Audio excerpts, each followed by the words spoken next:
Hello everyone, कैसे हैं आप लोग। दोस्तों मैं हूं जोगी और आप देख रहे हैं ड्रामापुर। दोस्तों आज बजेगी रिवोल्ट की बैंड, क्योंकि रिवोल्ट बना रहा है बेवकूफ़ अपने सारे कस्टमर्स को। कैसे? आप लोग जानते हैं, जितने भी रिवोल्ट के कस्टमर्स हैं वो सब लोग जानते हैं कि इनकी सर्विस कितनी ख़राब है। सर्विस की बात अभी करूंगा, लेकिन अभी जो मौजूदा समय में जो बात चल रही है वो चल रही है राइट टू स्वाइप की। अब देखिए 22 फरवरी से पहले कंपनी ने अनाउंस कर दिया कि भैया हम बुकिंग अपनी स्टार्ट कर रहे हैं 22 तारीख से। एंड एक राइट टू स्वाइप फीचर जिसका 3 साल से लोगों को इंतजार है, ये फीचर भी लेकर के आ रहे हैं। तो ठीक है, हमें भी अच्छा लगा कि ठीक है भैया राइट टू स्वाइप आ रहा है जिसका हमें इंतजार था। अब 22 तारीख को इन्होंने सभी सोशल मीडिया प्लेटफॉर्म पर डाल दिया कि भैया बुकिंग स्टार्ट हो चुकी है रिवोल्ट RV400 की, एंड राइट टू स्वाइप भी आ रहा है। अब हमें लगा, अब पूरे पोस्टर्स लगाए हुए थे, डाला हुआ था सब कुछ, हमें लग रहा है कि भैया राइट टू स्वाइप आ गया। तो हमने अपनी ऐप में खोल के देखा। मैं सभी कस्टमर्स की बात कर रहा हूँ, अपनी ही बात कर रहा हूँ, मैं भी रिवोल्ट से एक परेशान कस्टमर हूँ। तो हमने अपनी ऐप में देखा कि कहाँ है राइट टू स्वाइप, तो उसमें कुछ नहीं था। सोचा कि अपडेट कर लेते हैं प्ले स्टोर पर जा करके। प्ले स्टोर पर गए तो वहाँ कोई अपडेट का ऑप्शन ही नहीं है। ठीक है, तो राइट टू स्वाइप कहीं भी नहीं है, बस वो पोस्टर्स में है, सोशल मीडिया पर है, मगर फिजिकली कहीं भी मौजूद नहीं है। कोई ऐप पर किसी बाइक पर राइट टू स्वाइप मौजूद नहीं है फिलहाल। तो ये कस्टमर्स को बेवकूफ़ बनाया जा रहा है। मैं ऐप की बात कर रहा हूँ तो एक बार ऐप की बात कर लेते हैं ठीक से। प्ले स्टोर पर इनकी माई रिवोल्ट ऐप को पता है कितने स्टार्स मिले हुए हैं?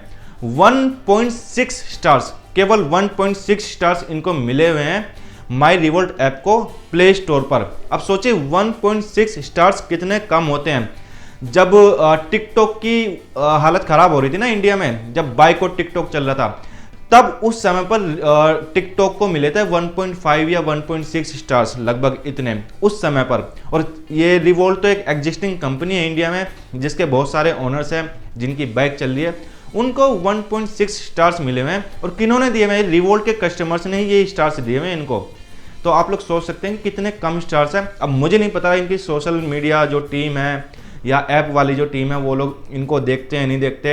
एंड फीडबैक मुझे नहीं पता कि पढ़ते नहीं पढ़ते, क्योंकि बहुत सारे लोग फीडबैक लिखते हैं वहाँ पर, सारी परेशानियाँ बताते हैं कि इस ऐप में ये प्रॉब्लम है वो प्रॉब्लम। मुझे नहीं पता कि भैया ये लोग फीडबैक पढ़ते हैं या नहीं। तो ये हालत इनकी ऐप की है फिलहाल। बहुत बुरी, बहुत वाहियात ऐप है। अब लोग इनको इतने कम स्टार्स क्यों देते हैं, उसके पीछे रीज़न है, ऐसे नहीं कि यूं ही स्टार्स दे देते हैं। अब देखिए सबसे बड़ी बात अभी जिसकी मैं बात कर रहा हूँ राइट टू स्वाइप की, 3 साल पहले अनाउंस किया गया था कंपनी की तरफ से कि राइट टू स्वाइप करके एक फीचर देंगे, जिससे कि अब अपने मोबाइल से आप बाइक को स्टार्ट कर सकते हैं स्वाइप करके। तो उसका इंतज़ार लोगों को रहा, 3 साल हो गए, वो फीचर नहीं आया, तो इसलिए लोगों ने स्टार देने कम कर दिए। दूसरा, इनकी जो ऐप है इतनी वाहियात है, मोस्ट ऑफ द टाइम उसमें सर्विस अनअवेलेबल लिखा आता है, मतलब इस तरह की काफ़ी चीज़ें लिखी आती है, कुछ एरर शो करता है, बट सर्विस अनअवेलेबल इनकी रहती है most of the time. App पर आप जब भी देखेंगे, खोलेंगे, पहली बार में तो यही लिखा आएगा, जब उसको आप रिफ्रेश करेंगे, कुछ करेंगे, तब जा करके वो ठीक काम करेगी।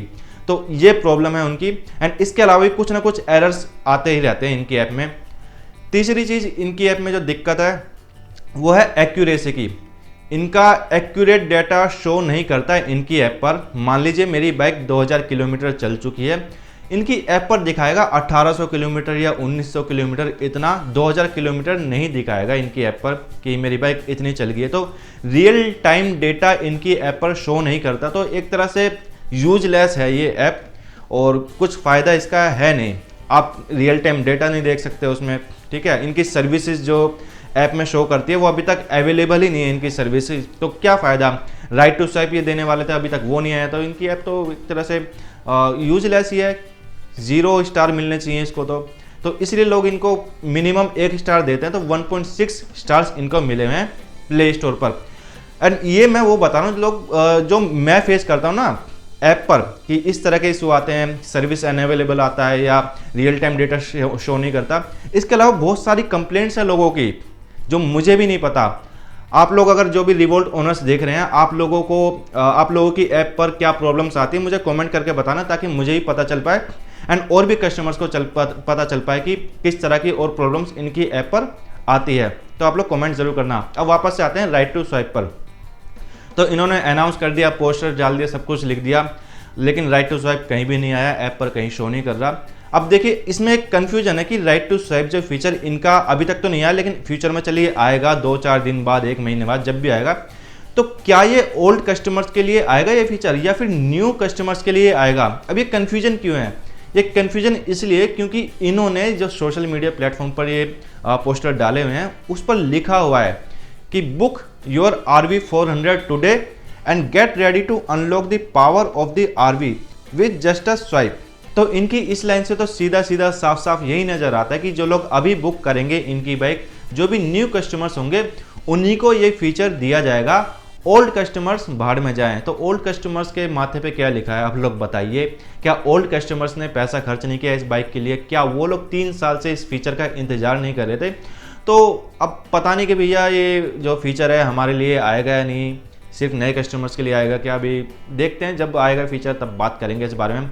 कुल मिलाकर के बात यह कि फिलहाल बेवकूफ़ बनाया जा रहा है कस्टमर्स का, जो मौजूदा कस्टमर्स हैं इनके, उन लोगों का बेवकूफ़ बनाया जा रहा है। अब आते हैं वापस से सर्विस सेंटर की बात पे, जो कि मैंने शुरू में बात करी थी। तो सर्विस सेंटर्स इनके कितने वाहियात हैं, इनकी सर्विसिंग कितनी वाहियात है, सब लोग जानते हैं, सब लोग इनसे क्या बोलते हैं परिचित हैं। सब लोगों को पता है कि क्या हालत है, इनके पार्ट्स अवेलेबल नहीं रहते हैं। बाइक एक बार सर्विस सेंटर पहुंच गई किसी प्रॉब्लम की वजह से तो वो 15 दिन 1 महीना वहाँ पर खड़ी रहेगी, ये प्रॉब्लम है। एंड जो इनका स्टाफ है उनका र्यूड बिहेवियर, तो वो भी बड़ी परेशानी है। तो उस पर पता नहीं ये लोग काम कब करेंगे कब नहीं करेंगे। इनके सोशल मीडिया प्लेटफॉर्म पर जो भी ये पोस्ट डालते हैं उन पर लोग धर के कंप्लेंट करते हैं, खूब कंप्लेंट करते हैं। मुझे नहीं पता इनकी सोशल मीडिया टीम उन कंप्लेंट्स को पढ़ती है या नहीं पढ़ती है, तो उन पर एक्शन क्यों नहीं लिया जाता? अगर जितनी भी कंप्लेंट्स आ रही हैं तो उन कंप्लेंट्स पर काम क्यों नहीं कर रही है कंपनी? चलिए अभी हम मानते हैं कि कंपनी चेंज हुई है, रतन इंडिया ने खरीद ली है। पुराने जो इनके CEO थे वो थे राहुल शर्मा, जो कि माइक्रोमैक्स के CEO भी हैं। तो उनकी तो भाई अलग ही कहानी है। माइक्रोमैक्स में भी उन्होंने अपनी रेड पिटवा दी, रिवोल्ट में भी इन्होंने बर्बाद कर दिया रिवोल्ट को। अब फाइनली चली जा करके इनका जो ओनर बदला है, रतन इंडिया अब इस कंपनी को ओन करती है। तो अब हम उम्मीद ही कर सकते हैं कि भैया कि बदलाव आएगा, थोड़ा टाइम लगेगा बदलाव आने में, क्योंकि 1-2 महीना 1-1.5 महीना ही हुआ है अभी इस पूरी डील को हुए। बट हाँ, पॉजिटिव खबरें आ रही हैं कि प्रोडक्शन पर काम किया जा रहा है। ठीक है, तो उसकी अभी मैं बात करूँगा। बात करता हूँ अभी तो मैंने एग्जिस्टिंग कस्टमर्स की बात कर ली कि ये लोग परेशान है किस किस वजह से, ऐप की वजह से, जो इनका राइट टू स्वाइप है उसकी वजह से, और बाइक में टाइम टू टाइम कुछ ना कुछ प्रॉब्लम्स आती रहती है उसकी वजह से, एंड सर्विस सेंटर की वजह से सबसे ज़्यादा परेशान है लोग। पार्ट्स अवेलेबल नहीं रहते, इन सब की वजह से परेशान है। अब बात कर लेते हैं उन लोगों की जो लोग रिवोल्ट RV 400 खरीदना चाहते थे, जिन्होंने आज से 2 महीने 4 महीने 6 महीने या 12 महीने पहले बाइक बुक कर ली थी 10,000 या 20,000 रुपये दे करके, मगर टाइम से उनको डिलीवरी नहीं मिली, प्राइस भी बढ़ गया बाइक का, एंड और भी उनकी जैसे लोग देखते रहते हैं कि भैया सर्विस सेंटर की प्रॉब्लम है या कुछ ना कुछ। तो इन सब चीज़ों की वजह से लोगों ने बाइक अपनी जो है कैंसिल कर दी बुकिंग, मगर उनको अभी कैंसिलिंग अमाउंट रिटर्न नहीं मिला है। तो उनके 10,000 या 20,000 जो भी अमाउंट है वो फंसी हुई है, अभी तक उनको रिटर्न नहीं मिला है। तो आप लोग सोचिए कि 1-1 साल से लोग इंतजार कर रहे हैं कि उनको उनके 10,000 या 20,000 रुपये जो भी फंसे हुए हैं वो मिल जाए वापस। लोग कंप्लेंट खूब डालते हैं लेकिन कोई रेस्पॉन्स उनको नहीं मिल पाता है। फिलहाल तो उनको यही रेस्पॉन्स मिल रहा है कि भैया अभी कंपनी चेंज हुई है, कंपनी चेंज होने के बाद काम हो रहा है, तो अभी आपकी प्रॉब्लम को सॉल्व किया जाएगा अगले कुछ दिनों में। तो फिलहाल तो यही रेस्पॉन्स देखने को मिल रहा है, इसके अलावा कोई रेस्पॉन्स कंपनी की तरफ से नहीं मिल पा रहा है। तो ये चीज़ है ये प्रॉब्लम है उन लोगों की जो लोग रिवोल्ट खरीदना चाहते थे मगर कैंसिल कर चुके हैं उनकी बुकिंग। अब जो लोग बुकिंग जिन लोगों ने कैंसिल नहीं की है या जो लोग और खरीदना चाहते हैं, जो नए कस्टमर्स खरीदना चाहते हैं, उन लोगों के लिए भी ये प्रॉब्लम है। प्रॉब्लम उन लोगों के लिए क्या है कि फेम टू सब्सिडी खत्म हो गई है। जिस समय उन लोगों ने बुकिंग करी थी, मान लीजिए 1,50,000 पे बुक करी थी, तो उनको अब ये बाइक 1,70,000 1,80,000 70,000 तो मैं कम बोल रहा हूँ, 1,80,000 के आसपास की पड़ेगी। तो उन लोगों के लिए ये प्रॉब्लम है। अब कोई बंदा जो सोच करके बैठा हुआ था कि 1,50,000 में मैं ये बाइक खरीदूंगा, वो 1,80,000 क्यों पे करेगा इसके लिए? अब वो कंफ्यूज्ड है लोगों को देख करके कि मैं कैंसिल करूं या ना करूं, मुझे सब्सिडी मिलेगी या नहीं मिलेगी, कैंसिल कर दो तो मुझे मेरी अमाउंट कब तक मिलेगी। तो वो लोग भी परेशान हैं जो खरीदना चाहते हैं, जो अभी बुक करना चाहते हैं, उन लोगों के दिमाग में भी ये है कि यार पहले तो लोगों ने सस्ती खरीद ली बाइक, अब हम खरीदेंगे तो महंगी खरीदेंगे 1,80,000 के आसपास की, और मान लो कल को जाकर के सब्सिडी चालू कर दी सेंट्रल गवर्नमेंट ने अगर, तो हम लोगों के साथ तो एक तरह से धोखा हो जाएगा कि हमने 1,80 में बाइक खरीदी लेकिन वापस से 1 महीने या 2 महीने बाद फिर से बाइक सस्ती मिली है लोगों को। तो लोग परेशान है, कन्फ्यूज्ड हैं। तो ये सारी दिक्कतें हैं लोगों को, जो एग्जिस्टिंग कस्टमर्स हैं, एग्जिस्टिंग ओनर्स हैं रिवोल्ट के, जो लोग बुक कर चुके हैं, पहले बुक करके कैंसिल कर चुके हैं, या जो लोग डिलीवरी का वेट कर रहे हैं, जिन्होंने कैंसिल नहीं किए बाइक, या जो लोग न्यू कस्टमर्स बनना चाह रहे हैं रिवोल्ट के, सब परेशान है, सबके दिमाग में कुछ ना कुछ कन्फ्यूजन है। लेकिन दोस्तों मैं आपसे एक चीज़ कह दूं कि इस वीडियो को इतना ज़्यादा शेयर करना कि ये रतन इंडिया तक या रिवोल्ट मोटर्स तक पहुंच जाए किसी भी तरह से।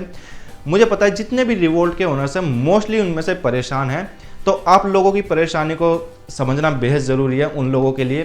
तो आप लोग इस वीडियो को बहुत ज़्यादा शेयर करना, ये कंपनी तक वीडियो पहुंचनी बहुत ज़रूरी है, ताकि उनको समझ में आए कि हाँ वाकई में लोग क्या चाहते हैं, क्यों परेशान है, तो ये समझ में आना उनको बहुत ज़रूरी है। तो इस वीडियो को ज़्यादा से ज़्यादा शेयर करना।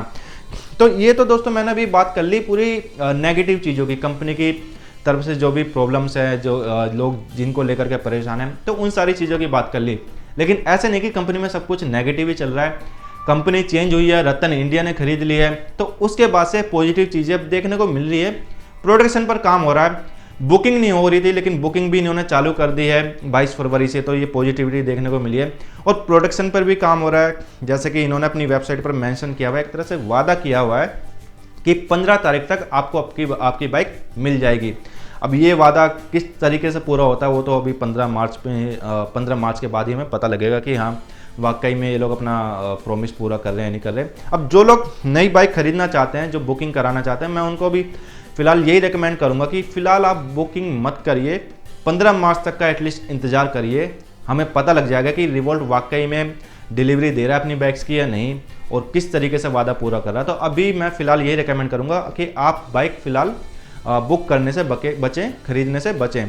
तो चलिए खैर इसको छोड़ दें, बात कर लेते हैं पॉजिटिविटी की, जैसे कि मैं बात कर रहा था। तो अभी द इकोनॉमिक्स टाइम्स की एक खबर के अनुसार इनका जो प्लांट है मानेसर प्लांट, अब कंपनी क्या प्लान कर रही है कि इसको फुल कैपेसिटी में अब लेकर के जाएगी मैन्युफैक्चरिंग को। मैं आपको बता दूं कि इनका एक प्लांट है फिलहाल, वो मानेसर में है हरियाणा के, और उसकी जो कैपेसिटी है वो है 1,20,000 यूनिट्स पर ईयर की मैन्युफैक्चरिंग कैपेसिटी इनकी है। तो मगर अभी इनका जो प्लांट है फुल कैपेसिटी में काम नहीं कर रहा है, 1,20,000 बाइक्स पर ईयर नहीं बना पा रहा है। तो कंपनी ने अब कहा है कि हम कोशिश यही कर रहे हैं कि फुल कैपेसिटी में अपने प्लांट से काम लें। इनके 26 शहरों में 30 इनके शोरूम्स हैं इस समय पर, ठीक है। तो ये इनकी एग्जिस्टेंस की बात रही। इसके बाद दोस्तों ये तो कह ही दिया इन्होंने कि भैया हमारा जो प्लांट है उसको फुल कैपेसिटी में काम करने की हम कोशिश कर रहे हैं। इसके बाद ये एक नई लोकेशन भी ढूंढ रहे हैं सेकंड प्लांट के लिए, सेकंड फैसिलिटी के लिए। ये कहाँ पर ढूंढ रहे हैं? ये राजस्थान के भिवाड़ी में ढूंढ रहे हैं, या कह सकते हैं कि उत्तर प्रदेश के नोएडा में भी। तो ये 2 जगह पे अभी लोकेशन सर्च कर रहे हैं इनकी नई फैसिलिटी के लिए, वहाँ पर अपना एक प्लांट लगाएंगे। दोनों जगह में जहाँ भी बात बन जाएगी, या हो सकता है कि दोनों ही जगह पर इनका प्लांट देखने को मिल जाए, लेकिन अभी नहीं। इन्होंने कहा कि फाइनेंशियल ईयर में इस 2023 में 23 से 24 में ये फिलहाल जो इनका मौजूदा प्लांट है उसी पर काम करेंगे, उसी को फुल कैपेसिटी में काम कराएंगे, काम लेंगे, मैन्युफैक्चरिंग करेंगे अच्छे से, और उसके बाद ये दूसरे प्लांट पर काम करेंगे, नया प्लांट स्टार्ट करेंगे। ताकि इनका जो उद्देश्य है वो ये है कि साउथ इंडिया में इनकी बाइक अच्छे से पहुंच पाए। अभी ठीक से नहीं पहुंच पा रही है। अब इनको ये गलत फहमी है कि साउथ इंडिया में इनकी बाइक नहीं जा पा रही है, पूरे इंडिया में इनकी बाइक नहीं जा पा रही है, तो हकीकत तो ये है। खैर बाकी इनका प्लान ये भी है कि एक्सपोर्ट कर पाएँ ये बाइक, और मुझे लगता है कि अच्छा प्लान है। एक्सपोर्ट भी करेंगे, पूरे इंडिया में एक्सपेंड करेंगे अपनी बाइक्स को, तो प्लान तो अच्छा है। मगर अब देखने वाली बात होगी कि इस प्लान पे खरे उतरते हैं या नहीं। अब अंजलि रतन जो कि चेयरपर्सन है रतन इंडिया की, उन्होंने क्या कहा है एक बार ये भी देख लेते हैं। तो अंजलि रतन जी ने कहा है, हमने रिवोल्ट RV 400 के लिए स्ट्रॉन्ग ट्रैक्शन आकर्षण देखा है। हमारी प्रायोरिटी इस समय प्रोडक्शन को बढ़ाना है और ऑर्डर बैकलॉग को खत्म करना है। आप लोग जानते हैं कि बहुत ज़्यादा ऑर्डर्स इनके पास पेंडिंग है एंड ये डिलीवरी नहीं कर पा रहे हैं, तो ऑर्डर बैकलॉग को खत्म करना इनका उद्देश्य फिलहाल है अगले कुछ महीनों में। इसके साथ ही हम देश भर में अपनी पहुंच बढ़ाने पर काम कर रहे हैं।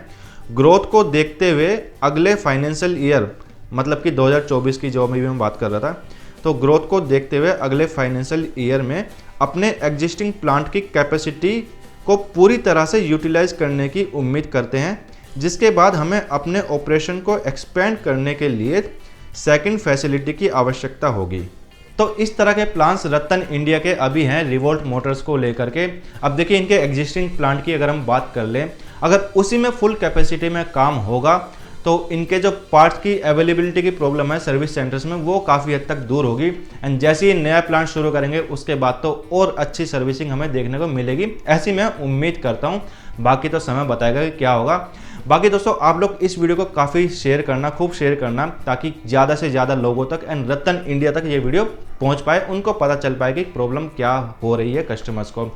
तो वीडियो अच्छी लगी तो लाइक करें, मुझे कमेंट करके आप ज़रूर बताएं कि आप लोग किस तरह की प्रॉब्लम फेस कर रहे हैं अपनी बाइक में, सर्विस सेंटर की तरफ से क्या प्रॉब्लम फेस कर रहे हैं या इनकी ऐप पर क्या प्रॉब्लम फेस कर रहे हैं। कमेंट करके आप लोग ज़रूर बताना। एंड वीडियो अच्छी लगी तो लाइक करना, दोस्तों शेयर करना। एंड इलेक्ट्रिक व्हीकल से जुड़ी इसी तरह की जानकारी के लिए ड्रामापुर को सब्सक्राइब जरूर कर देना। मिलते हैं अगली वीडियो में। नमस्ते।